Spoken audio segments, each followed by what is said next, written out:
Hello folks. So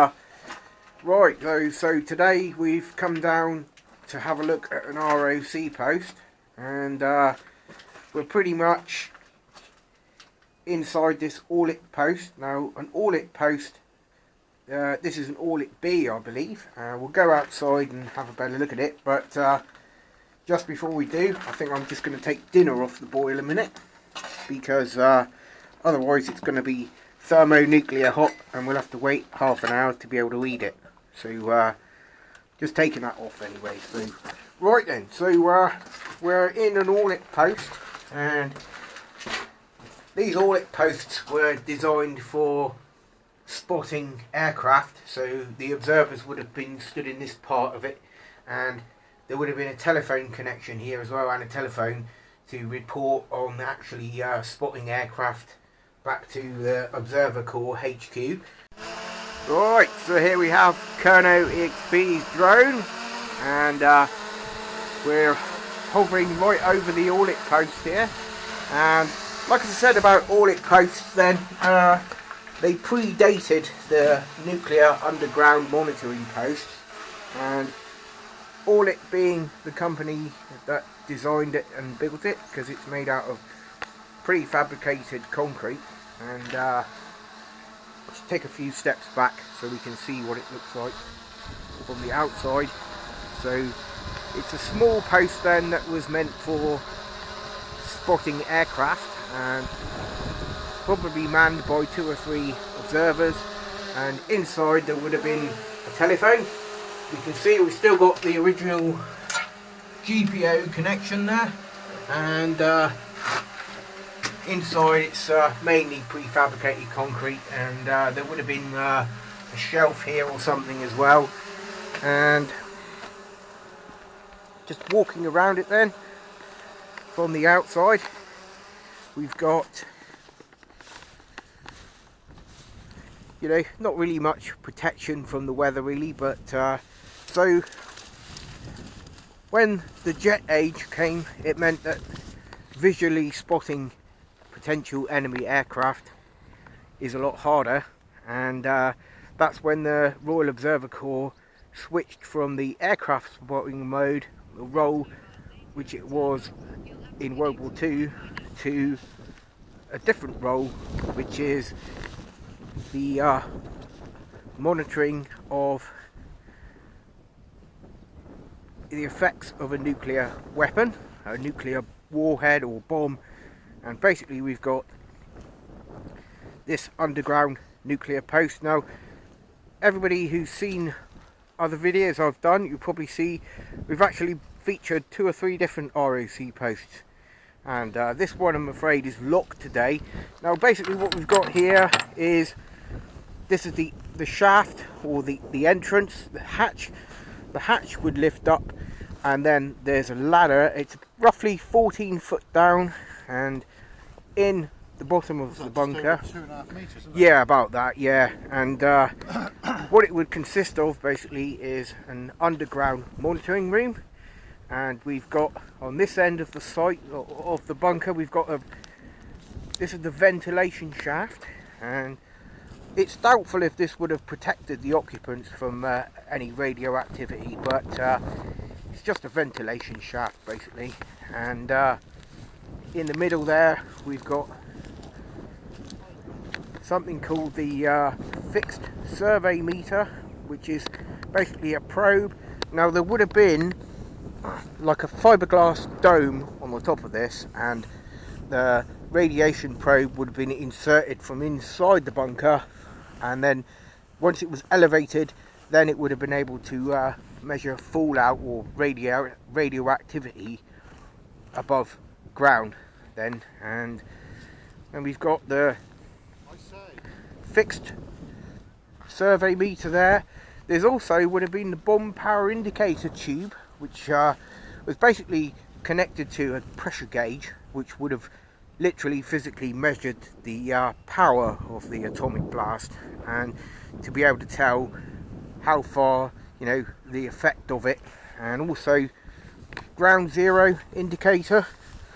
This would have been a drum, and inside the drum there was photographic paper, so it would have given them some idea of the direction of the blast. Basically, we would have had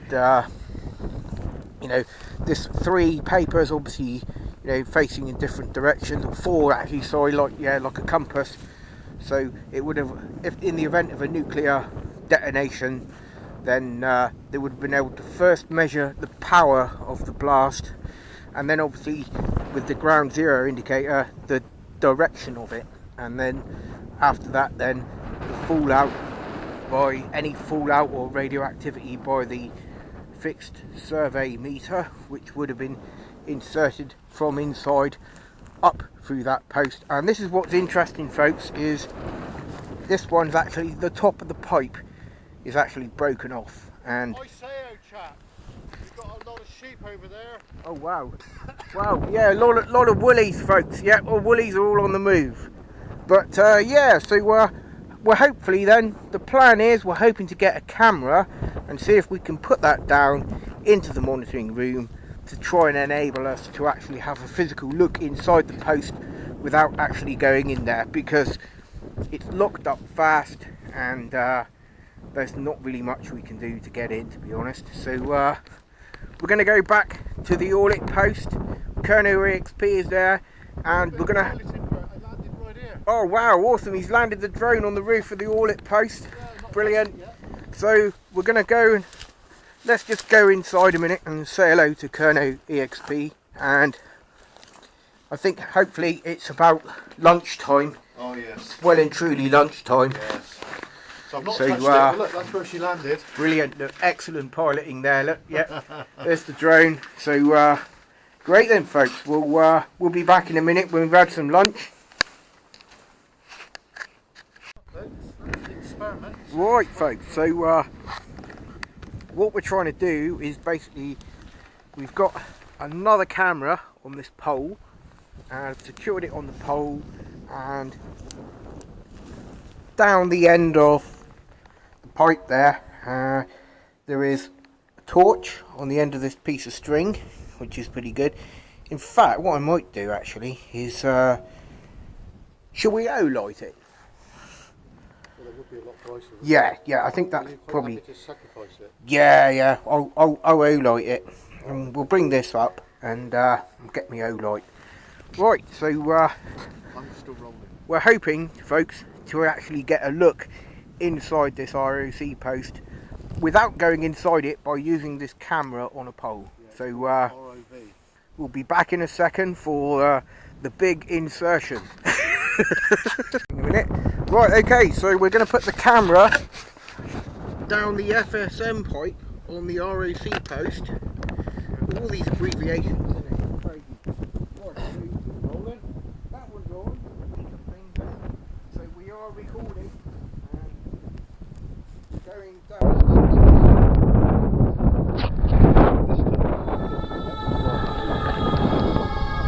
Okay, let's go back. Right.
Right folks, so we've had a bit of a sneak preview and we actually think we've got some footage to actually show you of inside this ROC post, and thanks to the Orlit Seeker 2, which is just brilliant.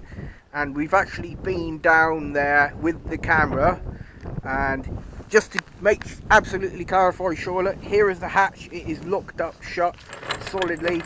We have made no attempt to enter it at all, and we've actually, you can see the carp fishing pole we've got there. We've actually put down the hole and we've done it. So until the next time folks, from myself and KERNOW EXP, please like and subscribe, and please spread the word to TwEx Exploration and KERNOW EXP. Cheers.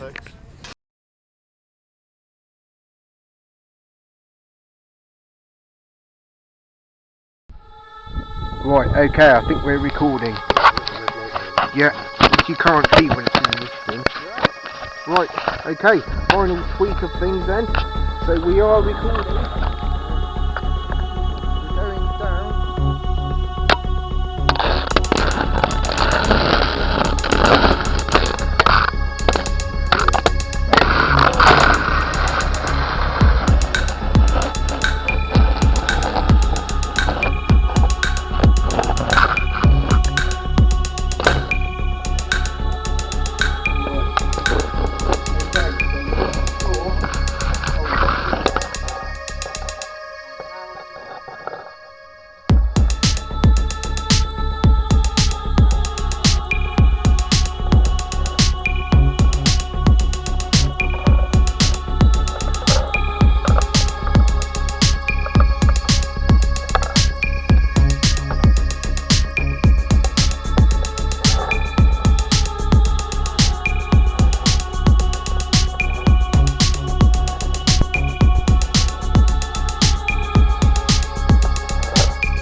Right, what we'll do then, so